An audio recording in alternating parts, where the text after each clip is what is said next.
अस्सलाम वालेकुम students. Taught series में क्वेश्चन नंबर 10 है हमारा, definition kinds and essentials of taught. Part 3 है इसका। पार्ट 1 में हमने डिस्कस किया कि डेफिनेशन ऑफ टॉट को हमने कैसे करना है। उसमें हमने फॉलोइंग 6 हेडिंग्स को एक्सप्लेन किया: introduction, cross reference, meaning, definition, origin कैसे हुआ, टॉट के कॉन्सेप्ट का, वर्ड सोर्स क्या है। डेफिनेशन मैंने आपको बताया कि डेफिनेशन के साथ वो मिला के पूछता है, या तो वो डेफिनेशन के साथ काइंड्स पूछ लेगा या वो डेफिनेशन के साथ एसेंशियल्स को पूछ लेगा।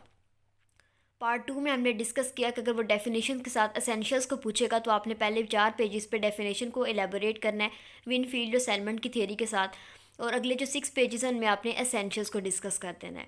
अब की वीडियो में जो कि पार्ट 3 है, इसमें हम डिस्कस करेंगे अगर वो डेफिनेशन के साथ काइंड्स पूछ लेता है टॉट की, तो डेफिनेशन में आपने फॉलोइंग 6 हेडिंग्स को एक्सप्लेन करने के बाद बताना है कि टॉट की जो काइंड्स हैं वो बेसिकली 3 हैं। कुछ होते हैं इंटेंशनल टॉट्स, यानी कि जो आपकी इंटेंशन के साथ किए जाते हैं, जो आप सोच विचार करके करते हैं। माइनर क्राइम जो आप प्लानिंग के साथ करते हैं, जो आप पहले कॉन्स्पिरेसी करते हैं, प्रॉपर प्लान करते हैं कि मैंने इस बंदे के साथ ऐसा काम करना है, इस बंदे को ऐसा नुकसान पहुंचाना है, इस बंदे की रेपुटेशन को ऐसे हार्म करना है, इसको ऐसा नर्वस शाक देना है, इसको मैंने ऐसे फिजिकल हार्म काज करना है, उसको हम इंटेंशनल टॉट्स कहते हैं। बेसिकली इंटेंशनल जो वर्ड है वो इंटेंशन से निकलता है, यानी कि आपकी सोच, आपकी प्लानिंग, आपका जो ख्याल है उस चीज़ को। ऐसे टॉट्स जो कि आपके ख्याल नहीं हो, जो सोच विचार का हो, उसे हम इंटेंशनल टॉट्स कहते हैं। अब इंटेंशनल टॉट्स एक ब्रॉडर कैटेगरी है, इसके आगे डिफरेंट काइंड्स आती हैं टॉट्स की, जिसमें असॉल्ट है, बैटरी है, फॉल्स इम्प्रिजनमेंट है, डेफामेशन है, एक्सेट्रा।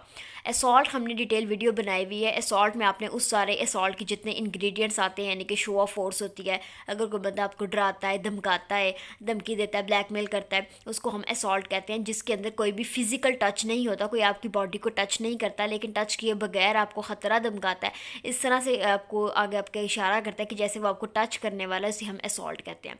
तो वो भी एक इंटेंशनल टॉट है। कोई भी बंदा अपने, अगर उसका इरादा नहीं, अगर उसका ख्याल नहीं है, तो वो असॉल्ट नहीं कर सकते। धमकी देने के लिए आपका ख्याल होना ज़रूरी है। बंदे की अक्ल काम कर रही होती है, सोच काम कर रही होती है, तो फिर ही बंदा अगले बंदे को धमकाता है। इसके बाद बैटरी है, जिसके अंदर आपको फिजिकल टच हो जाता है, जो कि बिल्कुल माइनर सर अगर कोई आपको टच करता है, वहाँ से लेकर मर्डर करने तक इन सारी चीज़ें बैटरी में आती हैं, जिसमें फ़िज़िकल फोर्स अप्लाई की जाती है।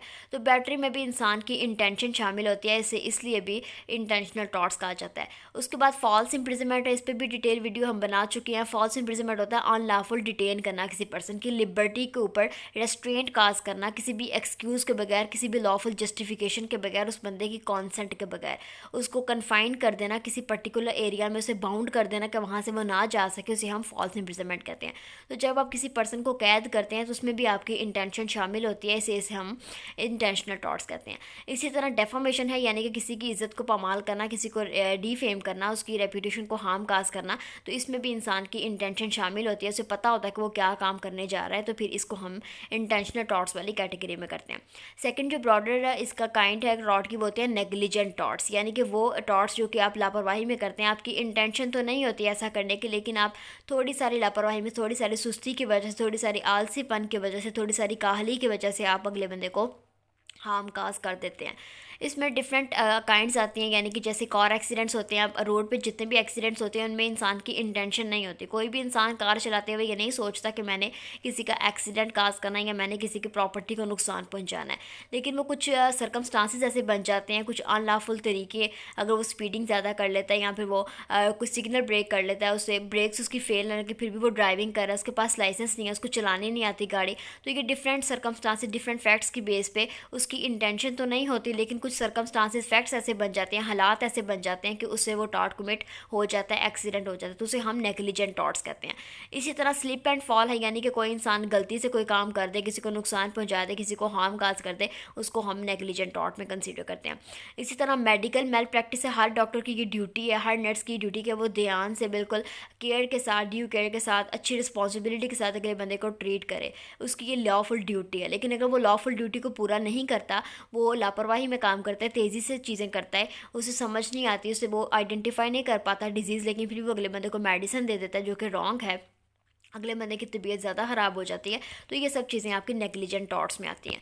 उसके बाद ब्रॉडर जो काइंड है वो है strict liability torts. Strict liability पे भी हमने डिटेल वीडियो बनाई हुई है, नेग्लिजेंस पे भी बनाई हुई है। स्ट्रिक्ट लाइबिलिटी टॉर्ट्स वो होती हैं जिनके अंदर आपकी इंटेंशन का दूर दूर तक कोई ताल्लुक नहीं होता। अगर आप जाके डिफेंस लें, क्योंकि हमने डिफेंसेस में पढ़ा था कि अगर टॉर्ट कमिट हुआ तो आप ये डिफेंस ले सकते हैं कि मेरी ऐसी इंटेंशन नहीं थी। लेकिन स्ट्रिक्ट लाइबिलिटी वाले टॉर्ट में अगर आप ये कहें भी कि मेरी इंटेंशन नहीं थी, तो जो लॉ है, जो कोर्ट है, वो आपकी इस डिफेंस को नहीं तस्लीम करेगी। वो आपको फिर भी पनिश करेगी, आपको फिर भी कॉम्पनसेशन के लिए मजबूर करेगी। तो स्ट्रिक्ट लाइबिलिटी वाले टॉर्ट्स में आपके आ जाते हैं ओनिंग वाइल्ड एलिमेंट्स, यानी कि अगर आप बहुत ज़्यादा जंगली और बहुत ज़्यादा जहरीले जानवरों को पालते हैं अपने घर में और कल को वो जानवर किसी को नुकसान पहुंचाता है, तो आप ये नहीं कह सकते कि मेरी इंटेंशन नहीं थी कि मैं इन जानवरों को पालूँ और ये नुकसान करेंगे, मैंने जस्ट इन्हें अपने फ़ायदे के लिए रखा है। तो ये आपका ब्लेम जो है वो गलत होगा, डिफेंस आपका गलत होगा। लॉ ऐसे कोई डिफेंस को नहीं मानेगा और आपको पनिश होगी, आपको कॉम्पनसेट करना पड़ेगा। सारी बात है, ये अंडरस्टूड बात है कि अगर आप जंगली जानवरों को अपने घर में रखते हैं, स्नैक्स वगैरह पालते हैं या आप कोई जहरीला जानवर रखते हैं, तो एब्सोल्यूट सी सेंस है, कॉमन सेंस है कि वो नुकसान काज करेगा। तो इसमें आपकी इंटेंशन फिर मैटर नहीं करती। इसी तरह अगर आप कोई बहुत डेंजरस एक्टिविटीज़ करते हैं, आप बहुत कोई नुकसान या ख़तरे वाला काम करते हैं और उसमें आप किसी को नुकसान पहुँचाते हैं, तो ये भी फिर स्ट्रिक्ट लाइबिलिटी में फॉल करता है। तो इन काइंड्स को आपने एलैबोरेट करना, पहले 4 पेजेस डेफिनेशन में हो गए और अगले के 6 पेजेस जो हैं वो आपके काइंड्स ऑफ टॉट में हो गए। उसमें सबसे पहले आपने इंटेंशनल टॉट्स लिखना है, 2 से 3 पेजेस आपके ये इनकी एलैबोरेशन में चले जाएंगे। सॉल्ट, बैटरी, फॉल्स, इम्प्रिजनमेंट, डेफॉर्मेशन, इन सब को आपने एक एक पैराग्राफ में 3-3, 4-4 हेडिंग्स में इनके एसेंशियल्स के साथ, इनकी डेफिनेशन के साथ आपने एलैबोरेट कर देना है। फिर नेग्लिजेंट टॉट्स के 2 पेजेस चले जाएंगे और 1-2 पेजेस पे आपने स्ट्रिक्ट लाइबिलिटी वाले टॉट पर एंड पे कंक्लूजन कर देना है। तो क्वेश्चन को अटैम्प्ट करना कोई मुश्किल काम नहीं है, जस्ट आपको बेसिक कॉन्सेप्ट आना चाहिए, आपको क्रक्स आना चाहिए। बाकी चीज़ों को हल करना कोई इतना मुश्किल काम नहीं है, आपको जस्ट पता होना चाहिए क्वेश्चन को अटेम्प्ट कैसे करना है। कुछ ट्रिक्स ही होती हैं जो कि आपको बिल्कुल एवरेज स्टूडेंट से टॉपर बना देती हैं। इन ट्रिक्स पे काम करें, पेपर की प्रेजेंटेशन को इम्प्रूव करें, टू द पॉइंट आंसर लिखें, इधर उधर की बातें ना किया करें, जितना उसने पूछा उतना ही लिखें। जैसे इसमें उसने पूछा जस्ट डेफिनेशन और काइंड्स बताएं। डेफिनेशन में हमने ये 6 हेडिंग्स एक्सप्लेन कर दी पहले 4 पेजेस पे और अगले 6 पेजेस पे हमने काइंड्स को बता दिया। उसमें फिर हमने बताया कि ब्रॉडर 3 काइंड्स हैं, आगे से फर्दर उनकी कैटेगरीज है। तो कोई भी क्वेश्चन हो कमेंट बॉक्स में ज़रूर पूछें और अपने दोस्तों के साथ शेयर करें ताकि इस तरह की जो बेनिफिशियल वीडियोज़ हैं वो उनको भी पता चले और उनका भी नॉलेज इन्हांस हो। Thank you.